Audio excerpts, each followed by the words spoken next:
بسم اللہ الرحمن الرحیم۔ السلام علیکم۔ اردو تعلیم میں آج کی ویڈیو کا ٹائٹل ہے how to improve your Urdu, اپنی اردو کیسے بہتر بنائیں۔ تو اس میں آپ کے سامنے یہ رکھوں گا کہ ہماری اردو خراب کیسے ہوئی ہے، خرابیاں کیا کیا ہیں، اور ہم اس کو بہتر کیسے بنا سکتے ہیں۔ اور یہ صرف ایک انسان کی ایفرٹ نہیں ہوگی، ایک انسان کی کوشش نہیں ہوگی، بلکہ یہ ہم سب کی، اساتذہ اور بچوں کی مشترکہ کوشش ہوگی۔ یہ ہم سب کا قصور ہے، ہم سب کا قصور ہے۔ اس میں طاقتور، کمزور، حکومت، عوام، ہر کوئی شامل ہے۔ ہمارے معاشرتی تعلق ہماری قومی زبان کے ساتھ بڑا کمزور ہے۔ ہم اردو زبان کو اچھا نہیں سمجھتے۔ اردو کے ساتھ کمزور سماجی تعلق ہماری سب سے بڑی خرابی ہے۔ معاشرے میں اردو بولنے اور برتنے والے کو غیر خواندہ یا نیم خواندہ سمجھا جاتا ہے، اور انگریزی بولنے والے کسی دوسرے سیارے کی اعلیٰ و عرفہ مخلوق سمجھے جاتے ہیں۔ انگریزی بولنے والوں کو حیرت کے ساتھ لوگ دیکھتے ہیں کہ انگریزی بولتا ہے یہ۔ لیکن ہمارے ہاں اردو جو ہے وہ فخر کی علامت نہیں ہے، قومی فخر کی علامت نہیں ہے۔ بچوں کو فخر کے ساتھ انگریزی اسکولوں میں بھیجا جاتا ہے۔ ماں باپ خوش ہو کے بتاتے ہیں ہمارا بچہ فلاں انگریزی اسکول میں جاتا ہے یا فلاں انگلش میڈیم اسکول میں جا رہا ہے، جبکہ اردو کو ذریعہ تعلیم بنانے والے اسکول کو دوسرے یا تیسرے درجے کا اسکول مانا جاتا ہے، جہاں پہ غریب غربا کے بچے جاتے ہیں، جن میں ہمارے سرکاری اسکول بھی شامل ہیں، اور ویسے بھی چھوٹے پرائیویٹ اسکول بھی اسی طرح سے مانے جاتے ہیں۔ لیکن اصل میں کیونکہ کمزور لوگ ہی اصل مسئلے کا حل سمجھ رہے ہوتے ہیں، وہی اس مسئلے کو سہ رہے ہوتے ہیں، برداشت کر رہے ہوتے ہیں، حل بھی عام طور پہ انہی کے ذہن میں ہوتا ہے۔ ایک ان کے ذہن میں حل یہ ہوتا ہے کہ بچوں کو اردو کے ذریعے پڑھائیں، انہیں سمجھ تو آئے۔ بہرحال ہمارا مجموعی رویہ یہ ہے کہ ہم بچوں کو جب سکھانا شروع کرتے ہیں، چھوٹے چھوٹے بچوں کو سکھانا شروع کرتے ہیں، تو ہاتھ دکھا کے اسے کہتے ہیں، بچے کو بتاتے ہیں یہ ہینڈ ہے، ہاتھ نہیں بتاتے ہم اس کو۔ چھوٹے بچوں کو ہفتے کے دنوں کے نام، رنگوں کے نام، برتنوں اور گھریلو اشیاء کے نام، یہ چیئر ہے، یہ ٹیبل ہے، میز اور کرسی کیوں نہیں، جوتا کیوں نہیں ہے، شوز ہے، جسم کے حصوں کے نام، ہیڈ ہے، سر کیوں نہیں بتا رہے، ہاتھ ہے، ہینڈ بتاتے ہیں ہم۔ بنیادی تعلیمی ضروریات، بیگ ہے، بستہ نہیں کہیں گے، کتاب نہیں کہیں گے، بک کہیں گے، اور اسی طرح سے اریزر اور شارپنر، اور ان کو بھی بڑا مزہ کا خیز طریقوں سے بولتے ہیں، وہ ایک میں دوسری ویڈیو میں ذکر کر چکا ہوں کہ ہم انگریزی کا بھی بیڑا غرق کرتے ہیں اور اردو کا بھی ساتھ میں۔ تو یہ جب بنیادی آپ نے جو ووکیبلری ہے، ذخیرہ الفاظ ہے، بچے کو وہی انگریزی میں دینا ہے، تو اردو کہاں جائے گی؟ یہ سلوک اردو کی کمزوری کی بڑی وجہ ہے۔ حکومتی رویہ، کسی بھی زبان کو نافذ کرنے میں سب سے بڑا ذمہ داری جو ہے وہ حکومت کی ہوتی ہے، اور ہمارے حکومتی رویہ جو ہے وہ بالکل ہی خطرناک قسم کا ہے اردو کے ساتھ۔ حکومتی ادارے جتنے بھی ادارے ہیں، جو محکمے ہیں، وہاں پہ آپ کی ساری ڈاک، ساری جتنی بھی خط و کتابت ہے وہ اردو میں نہیں ہوگی، انگریزی میں ہوگی۔ نوٹیفیکیشن سارے کے سارے انگریزی میں ہوتے ہیں، اور اردو کی حمایت یہ کرنا یہاں پہ اپنے آپ کو ان پڑھ جاہل کہلوانے جیسی بات ہے۔ لیکن مسئلہ یہاں پہ ان پڑھ اور جاہل ہونے کا نہیں ہے۔ اردو بھی ٹھیک طریقے سے کسی کو نہیں آتی، انگلش بھی نہیں آتی، ہزاروں غلطیاں ہوتی ہیں یہ حکومت کی اداروں کی طرف سے جو نوٹیفیکیشن نکلتے ہیں ان میں، اور پتہ نہیں کیا کیا چلتا ہے۔ بہرحال وہ ایک الگ ٹاپک ہے، اس کے اوپر اور بات کی جا سکتی ہے، لیکن یہاں پہ یہی بتایا جا رہا ہے کہ اردو کی بجائے انگریزی استعمال کرتے ہیں۔ ایک دو حکومتوں نے اردو کی سرپرستی کرنے کی کوشش کی، یا سیاسی طور پر ہی کہہ دیا کہ ہم اردو کو نافذ کریں گے، لیکن اردو نافذ نہیں ہوئی۔ لفظی طور پر حکومت کی طرف سے اردو کی سرپرستی کی جاتی ہے، لیکن اردو جاننے والے اور بولنے والے انہیں سوائے اخبارات اور ٹی وی چینل کے کہیں ملازمت نہیں ملتی۔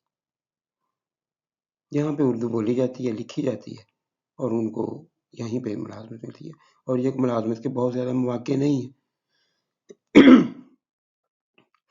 مقابلہ کے امتحانات، سی ایس ایس اور پی ایم ایس، اس طرح کے جو بھی جتنے بھی امتحانات ہوتے ہیں، وہاں پہ ایک سب سے بڑی رکاوٹ انگریزی کا پرچہ ہوتا ہے۔ کیوں انگریزی کہیں کیوں ہے؟ اردو میں اردو کا پرچہ ہوتا بھی ہے وہاں پہ، لیکن وہ رکاوٹ نہیں سمجھا جاتا۔ انگریزی جو ہے اس میں مہارت ہونی چاہیے۔ انٹرویو جب آپ کا لیں گے تو انگریزی میں لیں گے، تو اردو کامیابی کا معیار نہیں ہے، انگریزی کے ماہرین کو ملازمتیں ملتی ہیں۔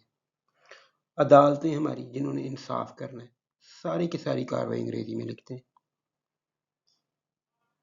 فیصلہ بھی انگریزی میں پڑھ کے سنا دیتے ہیں۔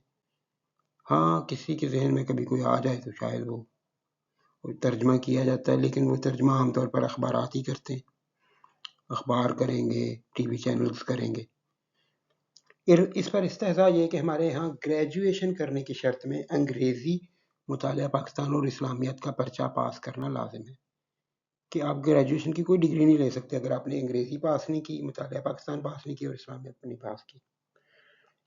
اردو کا مضمون تو اختیاری ہے، اگر کوئی پڑھنا چاہے تو پڑھ لے، نہیں تو کچھ بھی نہیں ہے۔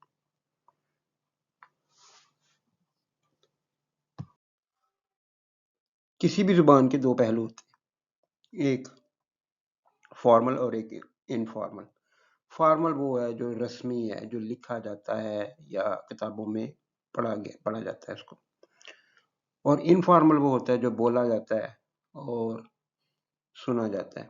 انفارمل کا مقصد کبھی بھی تعلیمی نہیں ہوگا، وہ پڑھانے کے لیے استعمال نہیں ہوتی، وہ صرف بتانے کے لیے کہ آپ کیا بتانا چاہ رہے ہیں، اور اگلا سن کے سمجھ جاتا ہے۔ اس میں کچھ قواعد، گرامر اور اس طرح کی چیزوں کی بھی کوئی شرط نہیں ہوتی۔ تو یہ ایک بڑی یہاں پہ ہمارے پاس، اگر ہم اس پہ غور کریں تو یہ ایک خرابی ہے، ایک رکاوٹ ہے۔ کسی بھی زبان کے دو پہلو ہوتے ہیں، رسمی فارمل اور غیر رسمی انفارمل۔ رسمی پہلو لکھا اور پڑھا جاتا ہے کیونکہ اس کا مقصد اور تعلق تعلیم ہے۔ پڑھنے کا، لکھنے کا مقصد ہی تعلیم ہے، آپ نے ڈگری لینی ہے یا جو بھی ہے آپ نے سیکھنا ہے، اور صرف وہ رسمی پہلو ہوتا ہے۔ یہ بہتر پہلو سمجھا جاتا ہے، کیوں پڑھے لکھوں کا پہلو ہے تو بہتر ہوگا، ڈیفینیٹلی بہتر ہوگا، اور اس پر عبور حاصل کرنا ضروری ہے۔ امتحانات بھی صرف اسی پہلو کا جائزہ ہوتے ہیں۔ امتحان بھی جب بھی انگلش کا امتحان ہوگا یا اردو کا ہوگا، وہ یہی دیکھیں گے کہ اس بچے کی، اس طالب علم کی فارمل انگلش کیسی ہے یا فارمل اردو کیسی ہے۔ انفارمل جج نہیں کی جاتی، انفارمل کا پیپر نہیں ہوتا۔ غیر رسمی پہلو کا تعلق صرف بولنے اور سننے سے ہے، پہلے بھی کہہ چکا ہوں۔ اس کا تعلیم سے واجبی سا تعلق ہوتا ہے کیونکہ اس کے لیے گرامر و انشاء پردازی کی ضرورت نہیں ہوتی، جو منہ میں آیا کہہ دیا، اگلے کو سمجھ آ گئی، یہ غیر رسمی بات ہے۔ لیکن پرابلم کہاں پہ آتی ہے؟ انگریزی ہم جو پڑھتے ہیں، کیونکہ انگریزی ہم بولتے نہیں ہیں، نہ سنتے ہیں نہ بولتے ہیں، تو ہماری انگریزی فارمل ہے، اور یہ ریسرچ میں بھی آیا کہ پاکستانیوں کی، بنگلہ دیشیوں کی اور بھارتیوں کی، ان کی انگریزی ان کی اردو سے یا ان کی قومی زبان سے بہتر ہے۔ اس کی صرف یہی ایک وجہ ہے کہ انگریزی کو وہ کتابوں سے پڑھتے ہیں، اس کے پیپر دیتے ہیں، اس کا صرف رسمی پہلو یا فارمل پہلو سے وہ آشنا ہوتے ہیں، اور وہی سیکھتے ہیں، وہی لکھ دیتے ہیں، اسی کے نمبر اچھے آتے ہیں۔ اردو جو ہے اس کا مسئلہ یہ ہے کہ وہ بولی جاتی ہے، جس کو بولیں گے آپ اس کی گرامر کا خیال نہیں رکھیں گے، جب آپ گرامر کا خیال نہیں رکھیں گے وہ آپ اسی طرح کی زبان جو ہے وہ پیپر میں لکھ دیں گے، تو اس میں پھر وہ جو پیپر مارک کرنے والے ہوتے ہیں وہ تجربہ کار لوگ ہوتے ہیں، وہ دیکھتے ہیں کہ اس نے تو اردو کی ایسی لکھ دی ہے کہ یہ اردو اور دوسری زبانوں کا مکسچر ہے، ہمارے ہاں خاص طور پر پنجاب میں اس طرح سے ہوتا ہے کہ ہم پنجابی کی اردو بناتے ہیں اور پھر اس اردو کو لکھ دیتے ہیں، تو وہ بھی کافی مسئلہ بنا دیتا ہے۔ اور اردو کے ساتھ یہ جو غیر رسمی پہلو لکھ دینے والا جو ہے، انفارمل اردو لکھنے والا پہلو، یہ سب سے ایک بڑی خرابیوں میں سے ایک آ جاتی۔ سب سے بڑی تو نہیں کہہ سکتے، لیکن ایک خرابی ہے، اور ہمارے ٹیچرز اس چیز سے کوئی توجہ نہیں اس کی طرف دے رہے ہوتے، بچے کیسا لکھ رہے ہیں۔ لیکن جب اور پھر سب ایک اور چیز ہے، جیسے ان کے بچوں کو ساتھ ساتھ ان کے ٹیسٹ وغیرہ لیے جاتے ہیں، تو وہ بھی اردو کے ساتھ اس طریقے کا سلوک کیا جاتا ہے کہ بس ٹک مارک کیا اور مرضی سے ہی کچھ نمبر دے دیے، پڑھا نہیں جاتا، زیادہ تر یہی کرتے ہیں۔ جبکہ انگریزی پڑھنے والے، چیک کرنے والے بال کی کھال اتارتے ہیں، بچہ غلطیاں کرنے سے ڈرتا ہے اور غلطیاں ٹھیک کر لیتا ہے اپنی۔ یہ جو سسٹم ہے، یہ جو ایک سلوک ہے کہ فارمل انگریزی ہم سیکھتے ہیں وہی لکھتے ہیں، اردو انفارمل ہے ہمارے پاس اور اسی کو لکھ دیتے ہیں، جبکہ پیپر میں چاہیے ہوتی ہے کہ وہ آپ کی اردو بھی فارمل ہو۔ تو فارمل اردو جب ہم کتابوں سے پڑھتے ہیں تو وہ تو ایسے لگتا ہے کہ پتہ نہیں کہاں کون سے سیارے سے لکھی ہوئی ہے، اور ہم عام طور پہ اس کو کہتے ہیں کہ یہ علامہ اقبال والی اردو ہے یا یہ مرزا غالب والی اردو ہے، کیونکہ ہم نے جو اردو کتابوں میں پڑھی ہوتی ہے وہ ہم پیپر میں نہیں لکھتے۔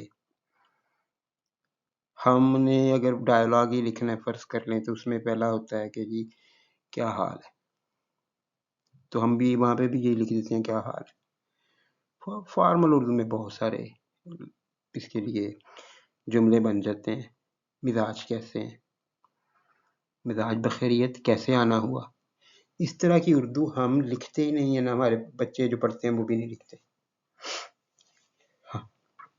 ہماری اردو زیادہ تر غیر رسمی ہوتی ہے، جس کی وجہ یہ ہے کہ اردو کا رسمی استعمال ہمارے ہاں بہت کم اور کمزور ہے۔ طلبہ اسی غیر رسمی اردو کو لکھ دیتے ہیں اور نتیجہ خراب آتا ہے۔ یہاں میں بات کروں گا کہ ہمارے اساتذہ اور اردو، ان کا آپس میں کیا تعلق ہے اور ان کا اردو کے بگاڑ میں یا اردو کی خرابی میں کتنا ہاتھ ہے۔ کسی بھی قوم کے زوال کی نشانی یہ ہے کہ انہیں اپنی قومی زبان مشکل لگنا شروع ہو جائے۔ ہمارے ہاں یہ زوال تھوڑے فرق کے ساتھ موجود ہے کہ بچوں کو اردو آسان لگتی ہے۔ اس کی وجہ یہ ہے کہ وہ اردو سمجھتے ہی ہیں کہ یہ اردو جو وہ اردو بول رہے ہیں، جو غیر رسمی اردو ہوتی ہے، جو پنجابی یا ان کی اپنی جو علاقائی زبانیں ہیں ان کا ایک ورژن کہہ لیں آپ، اس کی پنجابی اردو کے ساتھ کافی میچ کرتی زبان ہے، اور تقریباً اس کے وہ فعل فاعل اور مفعول وغیرہ کی ترتیب بھی ایک سی ہوتی ہے، تو پنجابی سے اردو جو ہے وہ کافی کلوز ہے، اور ہمارے ہاں پنجابی جو ہے وہ اردو کے رسم الخط میں ہی لکھی جاتی ہے۔ اس وجہ سے یہ ایک جیسی زبانیں ہیں ہم پنجابیوں کے لیے یا پاکستان میں سے، اور اگر یہاں پہ کوئی اور بھی کوئی اس طرح سے سمجھتا ہے تو بچوں کو اردو آسان لگتی ہے کیونکہ وہ غیر رسمی اردو ہوتی ہے۔ غیر رسمی کوئی بھی زبان ہوگی وہ آسان ہوگی، مشکل الفاظ ہوتے ہی نہیں اس میں، اس کی وہ مشکل کے قسم کی گرامر وغیرہ جو ہے وہ اس کا خیال بھی نہیں رکھنا ہوتا، تو پھر وہ انہیں آسان لگ رہی ہوتی ہے۔ اور اساتذہ کو اردو مشکل لگنا شروع ہو گئی ہے۔ اساتذہ کو میں یہ نہیں کہوں گا کہ وہ کمپیٹنٹ نہیں ہیں، ان کے پاس علم نہیں ہے، انہیں اردو آتی ہے تو وہ اردو پڑھانے پہ لگے ہوئے ہیں نا، لیکن ان کو مشکل اس وجہ سے لگنا شروع ہو گئی ہے کیونکہ ہمارا تعلیمی معیار صرف اتنا رہ گیا ہے کہ زیادہ سے زیادہ نمبر لیے جائیں۔ اردو اچھی آتی ہے یا نہیں آتی، یہ پرابلم نہیں ہے، پرابلم یہ ہے کہ اردو میں نمبر اچھے آنے چاہیے۔ اس سوچ اور کوشش کی راہ میں اردو بذات خود ایک رکاوٹ بن کر حائل ہو گئی کہ نمبر ہی نہیں آتے اس میں سے، کوشش بھی اسی کی کر رہے ہیں تو رکاوٹ بن گئی۔ اب ہر مسئلے کا ہمارے پاس کوئی نہ کوئی کلیہ، کوئی فارمولہ ہوتا ہے، تو ہم نے اس کا بھی ایک کلیہ بنا لیا۔ اساتذہ کے پاس اردو پڑھانے کی صرف ایک ترکیب رہ گئی ہے کہ نصابی کتاب کو پڑھ کر ختم کر دیا جائے. یہ ریڈنگ کرتے ہیں بس، سیدھا سیدھا پڑھا، کبھی بھی نہیں اس میں سے نہ الفاظ کی تشریح کرتے ہیں، نہ فکرہ بتاتے ہیں کہ جی اس کو آسان اردو میں یا آپ ہماری زبان میں یہ اس نے بات کیا کہی ہے. وہ جو کچھ بھی ہے وہ سر کے اوپر سے گزر رہا ہے یا ادھر ادھر سے گزر رہا ہے، وہ پرواہ نہیں ہے. کتاب پڑھ کر ختم کرنی ہے. یہ ایک ٹارگٹ تو یہ ہوتا ہے، ایک ہدف یہ ہے کہ نصابی کتاب کو پڑھ کر ختم کر دیا جائے، ہو گئی. اور بقیہ کام جو رہ گیا، بس کتاب ختم ہو گیا، بس ٹیسٹ لینے شروع کر دیں. ٹیسٹ اب بنے بنائے مل جاتے ہیں، اور مختلف سسٹم جو آن لائن بن چکے ہیں وہاں پہ بھی غیر معیاری اور ہر طرح کے ٹیسٹ بنتے ہیں. وہی ٹیسٹ ہی لیے جاتے ہیں، اور وہی ٹیسٹ جو ہے وہ اسی طرح سے چیک کر لیتے ہیں. جیسے میں نے پہلے بتایا کہ پڑھے بغیر ٹک کرتے ہیں، جس نے 2 صفحے لکھے ہیں اس کو 10 نمبر دے دیے، جس نے 1 لکھا ہے اس کو 4 دے دیے. کچھ اس طریقے سے ناپا جاتا ہے، لمبائی دیکھی جاتی ہے، تولتے ہیں ٹیسٹ کو، اس کی معیار نہیں دیکھتے. بقیہ کام یاد کروانے، رٹا لگانے اور بار بار ٹیسٹ لینے سے لیا جاتا ہے. ہوشیار طلبہ جو ویسے بھی نمبر اچھے لے رہے ہوتے ہیں وہ اردو میں کے ساتھ بھی یہ کام کر لیتے ہیں. ہوشیار طلبہ جنہیں رٹا لگانے والی مشین بنایا جا چکا ہوتا ہے وہ اردو کے چھوٹے سے چھوٹے سوال اور لمبے سے لمبے سوال یاد ہی کرتے ہیں. وہ خود سے لکھنے کا تردد نہیں کرتے کہ ہم اردو سیکھ لیں، اچھی اردو لکھ لیں، ایسا کوئی چکر ہی نہیں ہے. وہ یاد ہی کرتے ہیں. کتابیں ملتی ہیں بازاروں سے، وہ بڑے بڑے مضمون، مشکل اردو، وہ سارا یاد کر لیتے ہیں، اس کو پیپر میں لکھاتے ہیں اور نمبر آ جاتے ہیں. وہ اس کلیہ سے کامیاب تو ہو جاتے ہیں، لیکن ساری زندگی اردو کے نام پر کانوں کو ہاتھ لگاتے ہیں. یہی لوگ ہیں جو آگے جا کے کسی نہ کسی سیٹ پر بیٹھ جاتے ہیں، انگریزی لکھتے ہیں کیونکہ انگریزی آتی ہے انہیں. اردو اس لیے نہیں لکھتے، اردو کو اس لیے استعمال نہیں کرتے کہ وہ انہیں پراپرلی کرنی نہیں آتی. اساتذہ اور طلباء سے چند گزارشات. میں اساتذہ اور طلباء سب سے ایک گزارش کر رہا ہوں، ٹیچرز اگر دیکھ رہے ہیں تو وہ خود اس کو اپنا کر دیکھ لیں. اگر بچے دیکھ رہے ہیں تو وہ اس بات کو اپنے ٹیچر سے ڈسکس کریں، ان سے کہیں کہ شاید یہ کام، کیونکہ میرے لیے اس فارمولا نے کام کیا ہے تو سب کے لیے ہو سکتا ہے. بہرحال کوشش کرنے میں حرج نہیں ہے. میرے اردو کے استاد، انہوں نے ایک بہت خوبصورت جملہ، آسان سادہ سا بات ہے، کہا تھا، لیکن مجھے وہ لگا کہ اردو یا کوئی بھی زبان سیکھنے میں یا کوئی بھی مضمون سیکھنے میں یہ فارمولا جو ہے یہ بیسک ہے، بنیادی چیز ہے. انہوں نے کہا تھا طلباء کو اردو کی چاٹ لگا دیں، یعنی اردو ان کے لیے پرکشش بنا دیں، انہیں اچھی لگے، اس کو استعمال کرنا اچھا لگے. تو یہ کیسے ہوگا؟ یہ نہیں ہے کہ آپ انہیں یہ کہیں کہ یہ گورنمنٹ اس کو کرے گی اور آپ کو جابز ملیں گی، اور یہ نہیں، بلکہ انہیں بتائیں کہ اس سے آپ خود بہتر ہوں گے، آپ خود ایک نئی اسکل، ایک اچھی چیز سیکھ لیں گے. اس بات کو ذہن سے نکال دیں کہ اردو شاعری پڑھ کر بچے خراب ہو جاتے ہیں.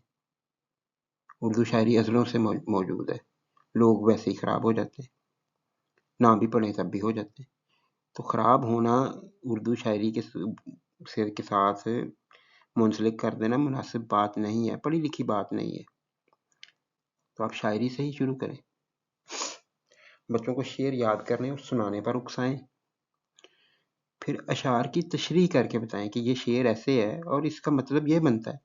تھوڑی سی تشریح کر کے دے دیں، انہیں کہیں اس کو تھوڑا سا زیادہ لکھیں. غیر نصابی اشعار کی تشریح انہیں اضافی کام کے طور پر دیں. نصاب کا کام تو بچے کر ہی لیں گے جیسے مرضی ہوگا، اور ان کے پاس ان کے لیے گائیڈز بھی ہوتی ہیں جو ہمارے مقصد میں خرابی ڈالتی ہیں. آپ انہیں کورس ورک اپنی ان کی کتاب میں سے کوئی غزل تشریح کے لیے دے دیں گے، وہ کسی نہ کسی گائیڈ بک سے لکھ کر لے آئیں گے. اس میں انہوں نے خود کیا ہے پتہ ہی نہیں ہے، رٹا لگا لیا ہوگا، وہ ایک الگ چیز ہے، لیکن وہ سیکھنا نہیں ہے. تو اس لیے میں ریکمینڈ کرتا ہوں کہ غیر نصابی شعر اچھے ہوں، دلچسپ ہوں، تو آپ انہیں دیں، ان کے ذہن کے مطابق ہوں، انہیں دیں، تھوڑا سا بتا دیں.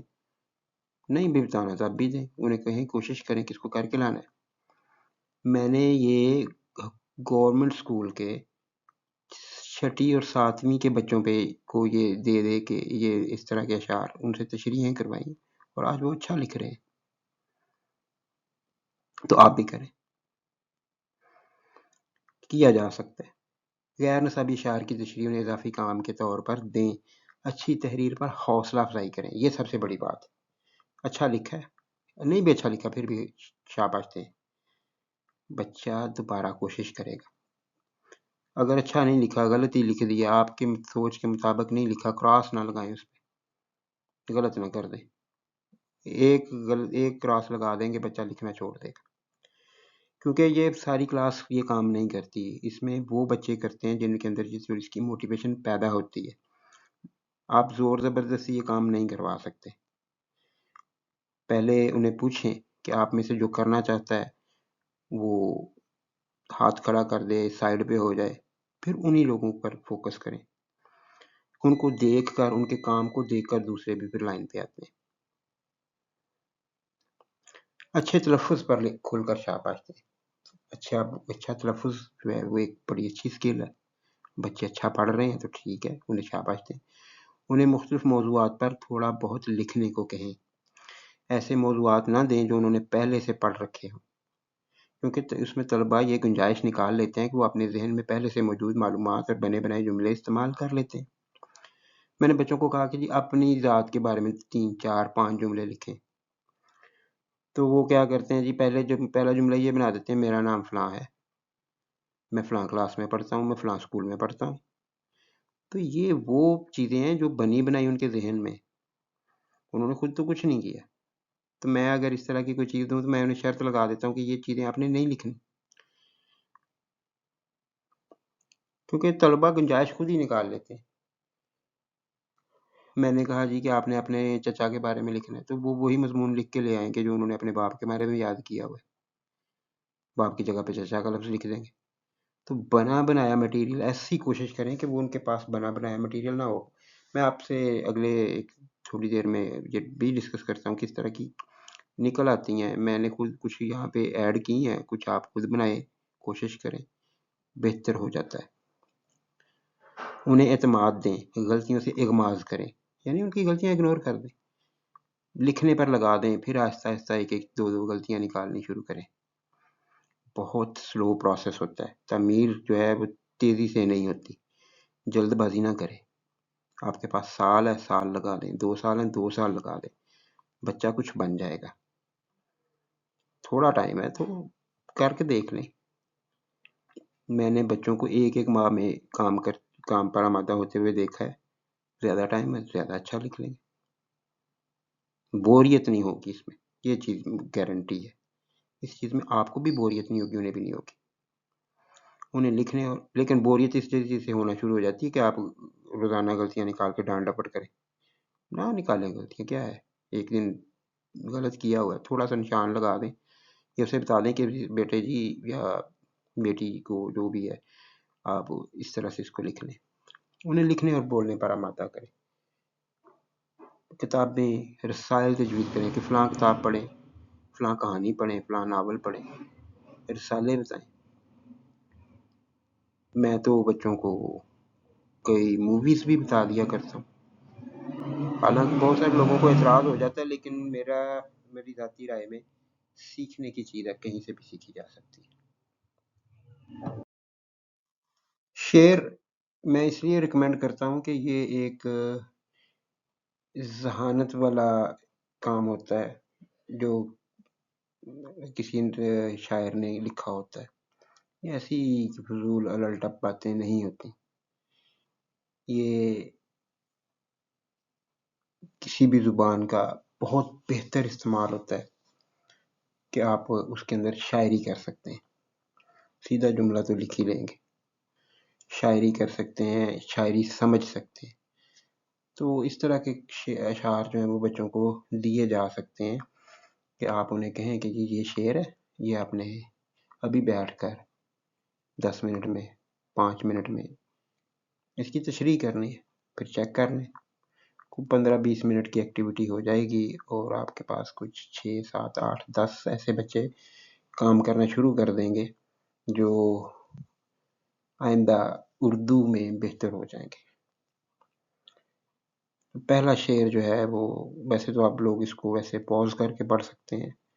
پہلا شعر کچھ میں نے اس طرح سے لکھا ہوا ہے: ہمدردیاں جناب مجھے کاٹتی ہیں اب، یوں خواہ مخواہ مزاج نہ پوچھا کرو،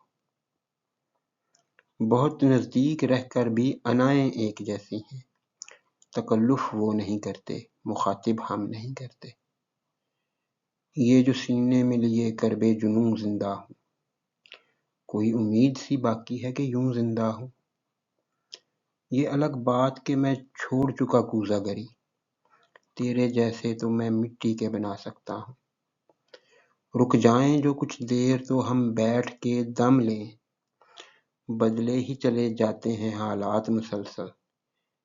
یہ زبردست شعر ہے، حالات کے اوپر آئے گا، اس میں وہ اردو کی روایتی عشقیہ شاعری وغیرہ کا بھی کچھ کوئی ڈالنا چاہے تو کر لے، لیکن نہیں ہوتا ویسے۔ اس کے آگے شعر ہے جی: یہ چاند ستارے کرتے ہیں مجھے نصیحت، راتوں کو پھرا کرتے ہو سو کیوں نہیں جاتے۔ اور اگلا شعر تو ایک کلاسک ہے: نکتہ وروں نے ہم کو سجھایا، خاص بنو اور عام رہو، محفل محفل صحبت رکھو، دنیا میں گمنام رہو، ایک دن زباں سکوت کی پوری بناؤں گا، میں گفتگو کو غیر ضروری بناؤں گا۔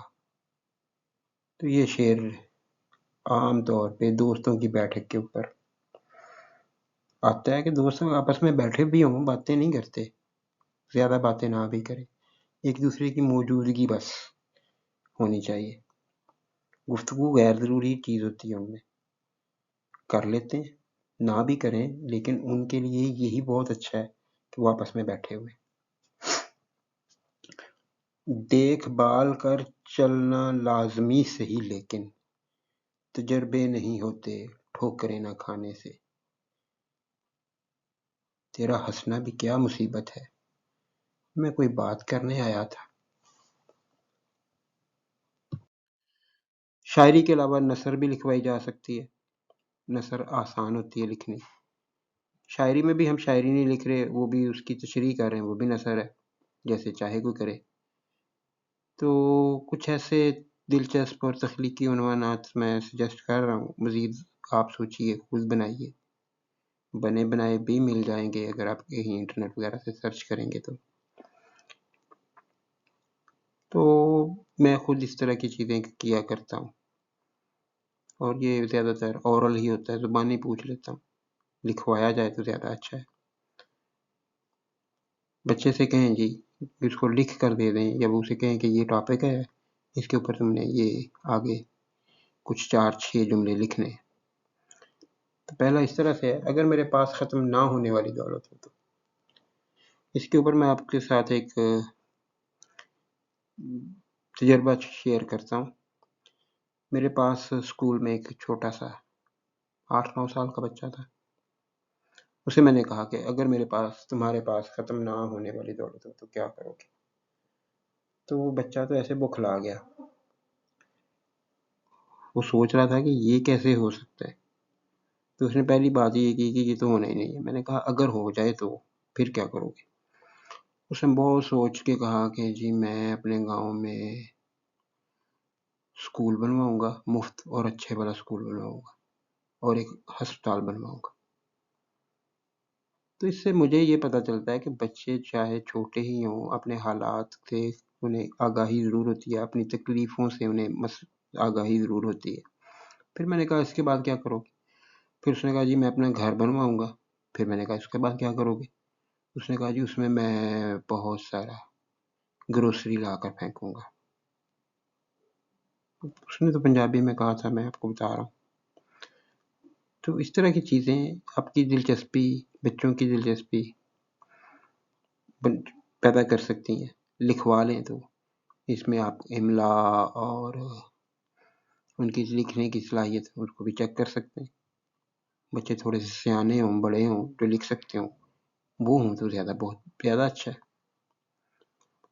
تو دوسرا ہے جی ٹاپک ہے: اگر صبح اٹھ کر مجھے یہ پتہ چلے کہ میں اڑ سکتا ہوں تو۔ اڑ کر کیا کریں گے آپ؟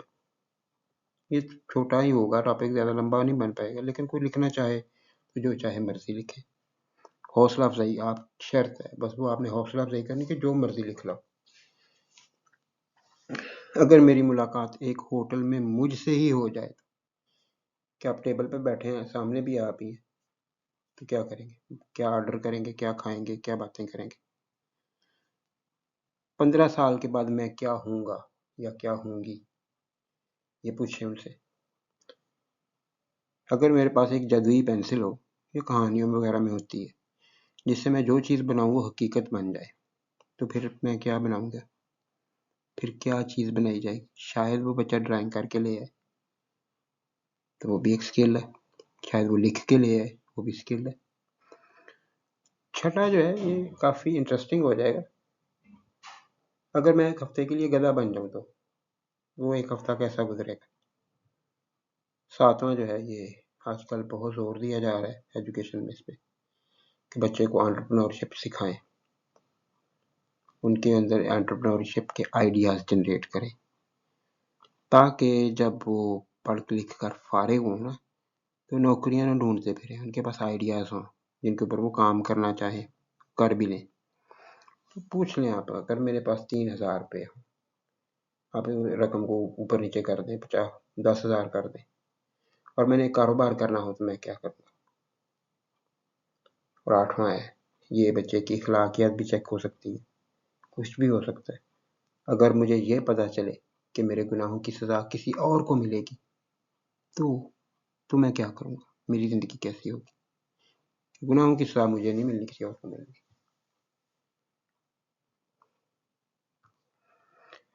امید ہے میری یہ کوشش آپ کو پسند آئی ہوگی. پھر بھی اگر کوئی کمی یا کوئی بہتری آپ کے ذہن میں آ رہی ہے تو ضرور سجیسٹ کریں. اللہ حافظ.